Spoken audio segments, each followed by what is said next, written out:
دل کرتا ہے کہ میں یہ حدیث نہ لوگوں کی روحوں تک اتار دوں۔ حضور فرماتے ہیں میں نے جس کے سامنے دین پیش کیا اس نے دلیل مانگی، وہ بھی کوئی اپنا ہے جو اپنوں سے دلیلیں مانگے، وضاحتیں مانگے، یہ کیسے تھا تو وہ کیسے تھا تو یہ چیز کدھر سے آئی تو وہ کدھر گئی۔ آپ اپنوں سے دلیلیں مانگ رہے ہیں، آپ اپنوں کو کٹہروں میں کھڑا کیا۔ حضور یہ نہیں فرماتے کہ دلیل تھی کوئی نہیں، فرمایا جس نے مانگی میں نے دی دلیل، اور لوگ دلیل دیکھ کے مسلمان ہوئے۔ حضور فرماتے ہیں لوگوں سنو یہ میرا ابو بکر ہے، میں نے اسے کہا کلمہ پڑھ لے، اس نے دلیل ہی کوئی نہیں مانگی، فوراً ہی کلمہ پڑھ کے مسلمان۔ یہ احساس ہے۔ یہاں تو تھک گئے لوگ اپنوں کو دلیلیں دیتے، وہ جی ویسے کیسے تھا تو ایک بندہ یہ کہہ رہا تھا تو دوسرا کہنے دے جو دنیا کہتی ہے، تو اپنی بات کر، تو بتا تو کیا کہتا ہے، اپنی رائے بیان کر، تیرا نظریہ کیا ہے، تیرا ذوق کیا، تو چھوڑ لوگ کیا کہتے ہیں، اپنی بات کر۔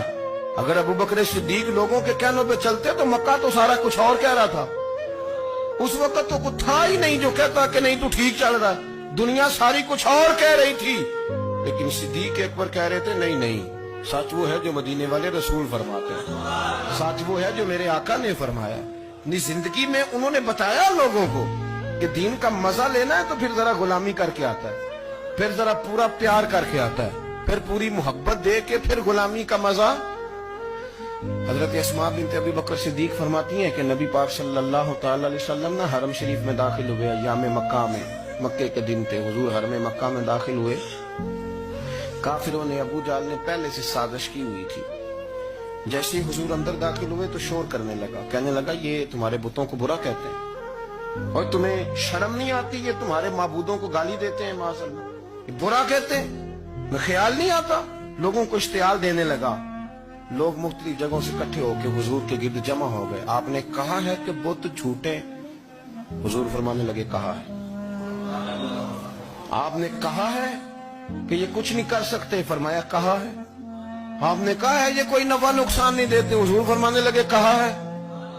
رسول کائنات صلی اللہ علیہ وسلم سے جو سوال پوچھا حضور نے بیان کیا، چاروں جانب سے وہ نبی کریم پر ٹوٹ پڑے، معاذ اللہ، مارنے لگے۔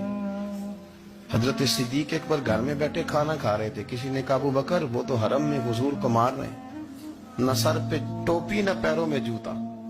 ابو بکر دوڑے، سر پٹ دوڑے، بھاگے۔ حضور زمین پہ لیٹے ہوئے تھے، وہ تکلیف دے رہے تھے۔ حضرت صدیق اکبر نے 2 کو پکڑ کے ادھر پھینکا، 4 کو ادھر پھینکا، 5 کو ادھر پھینکا، ایک جملہ بار بار زبان سے کہتے ظالمو انہیں مارتے ہو جو تمہاری نجات کا سامان لے کے آئے، انہیں تکلیف دیتے ہو جو کہتے ہیں اللہ میرا رب ہے، انہیں مارتے ہو، شرم نہیں آتی۔ اب انہوں نے حضور کو چھوڑ کے تو جناب صدیق اکبر کو مارنا شروع کیا۔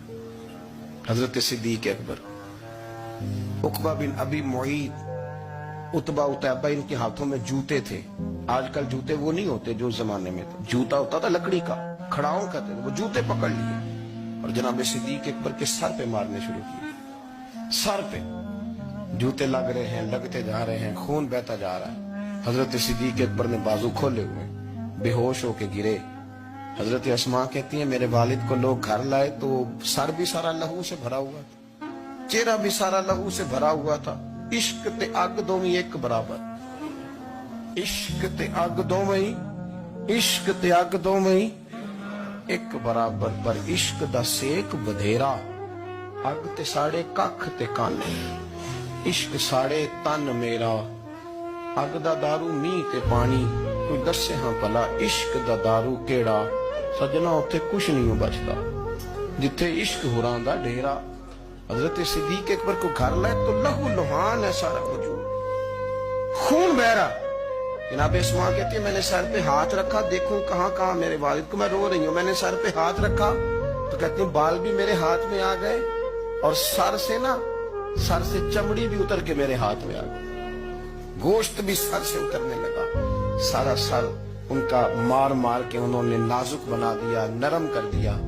آپ فرماتی ہیں وہ بے ہوش تھے، ہم ان کے منہ میں دودھ ڈالتے تھے، لیکن وہ جب بھی آنکھ کھولتے تھے تو زبان پر ایک ہی لفظ تھا، ظالمو انہیں مارتے ہو جو تمہیں کہتے ہیں میں اللہ کا رسول بن کے آیا، انہیں مارتے ہو۔ اس ترتیب سے رسول اللہ کی غلامی کی، اس رنگ میں نبی پاک سے پیار کیا، نبی پاک کے حصے کے زخم اپنے سینے اور دل پر برداشت کیے، اس لیے تو میرے کریم نے فرمایا تھا لوگوں سن لو میرے ساتھ جس نے بھی نیکی کی میں نے بدلہ دے دیا میں نے ابو بکر کو نہیں دیا میں ابو بکر کا ہاتھ پکڑ کے اللہ کی بارگاہ میں لے جاؤں گا میں کہوں گا مالک اس نے بڑی نیکیاں کی ہیں تو ہی اسے اجر عطا فرما میں لے کے جاؤں گا کہوں گا اے اللہ تو دے اسے اجر اس نے بڑی نیکی کی اس نے بڑا پیار کیا اس نے میرے ساتھ بڑی محبت کی اس نے بڑی غلامی